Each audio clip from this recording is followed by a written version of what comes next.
அஸ்ஸலாமு அலைக்கும். Hi friends, இந்த வீடியோவில் நம்ம கஸ்டர்ட் அல்வா எப்படி செய்கிறதுன்னு பார்க்கலாம். கஸ்டர்ட் அல்வா செய்கிறதுக்கு முதல்ல இந்த கப்பால் 1.5 கப் அளவு சுகரை ஒரு பவுலில் நான் சேர்த்துக்கிறேன்.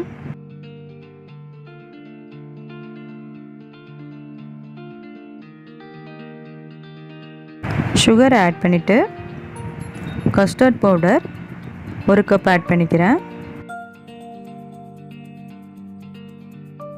அடுத்ததாக அதே கப்பாலேயே வாட்டர் 1.5 கப் ஆட் பண்ணிக்கிறேன்.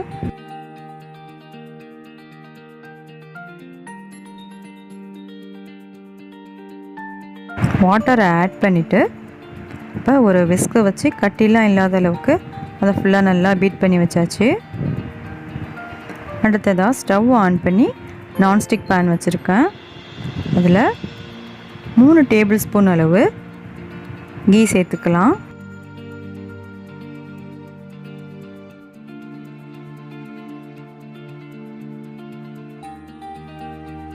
இப்போ கீ நல்லா ஹீட் ஆகிடுச்சு. அடுத்ததாக இதில் 1/4 கப் முந்திரி பருப்பு ஆட் பண்ணிக்கிறேன்.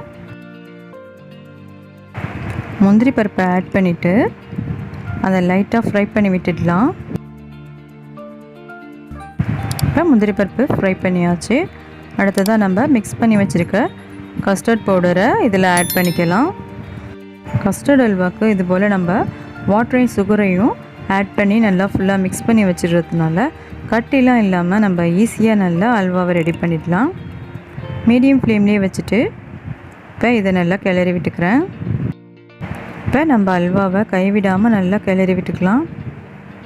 டைம் ஆக பார்த்திங்கன்னா இது போல் கெட்டியாக ஆரம்பிச்சிடும். அதனால் கைவிடாமல் நல்லா கிளறி விட்டுக்கலாம். அடுத்ததாக இதில் ஏலக்காய் பவுடர் 1/4 டீஸ்பூன் ஆட் பண்ணிக்கிறேன். ஆட் பண்ணிவிட்டு அதையும் நல்லா மிக்ஸ் பண்ணி விட்டுடலாம். பார்க்கும்போதே உங்களுக்கு தெரியும் இப்போ அல்வா எவ்வளோ திக்னஸ் ஆகிட்டு வருதுண்டு.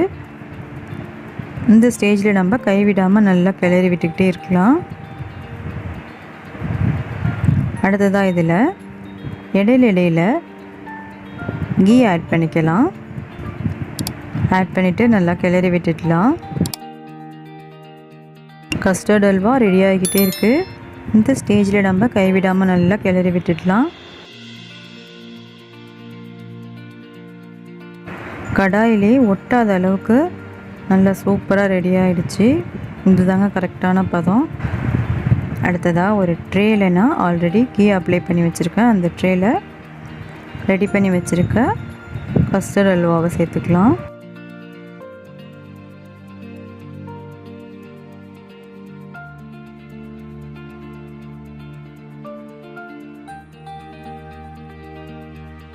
சேர்த்துட்டு ஒரு ஸ்பேச்சுலா வச்சுட்டு இது போல் ஃபுல்லாக நல்லா சமப்படுத்தி விட்டுடலாம். அடுத்ததாக இந்த கஸ்டர்ட் அல்வாவை 2லேருந்து 3 மணி நேரம் வரைக்கும் அப்படியே வச்சிடலாம். இப்போ 3 மணி நேரம் ஆகிடுச்சு. கஸ்டர்ட் அல்வா சூப்பராக ரெடி ஆகிடுச்சு. இப்போ கஸ்டர்ட் அல்வாவை நான் கட் பண்ணி காட்டுறேன் பாருங்கள்.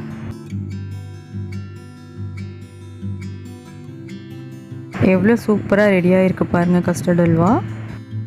கஸ்டர்ட் அல்வா ரொம்பவே ஈஸியான ரெசிபி தான். இந்த ரெசிபி உங்களுக்கு பிடிச்சிருந்தா லைக் பண்ணுங்கள், ஷேர் பண்ணுங்கள், மறக்காமல் நஸ்ரி ஸ்டைல் சேனலை சப்ஸ்கிரைப் பண்ணுங்கள். தேங்க்யூ.